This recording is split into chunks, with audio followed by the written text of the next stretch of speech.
আসসালামু আলাইকুম, welcome back to my channel trending Mahi. তো এখানে আজকে আমার বোন বানিয়েছে এটা এটা কি বল? ওটা হচ্ছে আম ভর্তা। ও আচ্ছা, এটাতে কি কি দেওয়া আছে? ওটাতে কাঁচা লঙ্কা, লেবু পাতা, লবণ, চিনি, তারপর জিরা মরিচ, শুকনো লঙ্কার গুঁড়ো, এইসবই। আর আমটাকে কিভাবে কি করলি সেটা বল। আমটা গ্রেট করে নিলাম। ও আচ্ছা, আমটাকে গ্রেট করে এখানে এইগুলো অ্যাড করে এটা একটা মিক্সড করে খেলে এটা খুবই সুস্বাদু। গরমে এটা খেতে খুবই আম ভর্তা আর কি ভালো লাগবে। তারপরে নেক্সট আইটেম হচ্ছে এটা। হালকা করে এর উপরে একটু সরিষার তেল ছড়িয়ে দেবো। আচ্ছা, তারপরে নেক্সট আইটেম আম বাটা। আচ্ছা, আম বাটা।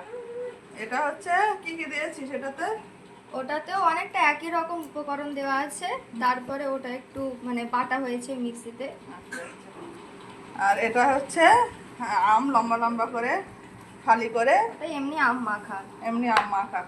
তো আজকে বোনের স্কুলে ওরা সবাই এগুলো আর কি খাওয়ার জন্য আর কি রিকোয়েস্ট করেছিল বোনকে, যে তোদের তো আম বাগান আছে, তো আমাদের একটু আম খাওয়া। তো তার জন্য বোন এগুলো বানিয়ে নিয়ে যাচ্ছে আজকে। ও হচ্ছে যেহেতু ডিএলএড করছে, ওর হচ্ছে ট্রেনিং চলছে এখন স্কুলে, তো সেহেতু আজকে ওর লাস্ট ডে, তাই ওদেরকে একটু সবাই মিষ্টি খাওয়াই, ও টক খাওয়াবে, ঠিক আছে? যেহেতু গরম, টকটা খেতে সবাই পছন্দ করবে, তার জন্য আর কি। তো এই পর্যন্ত কেমন হলো ভিডিওটা জানিও।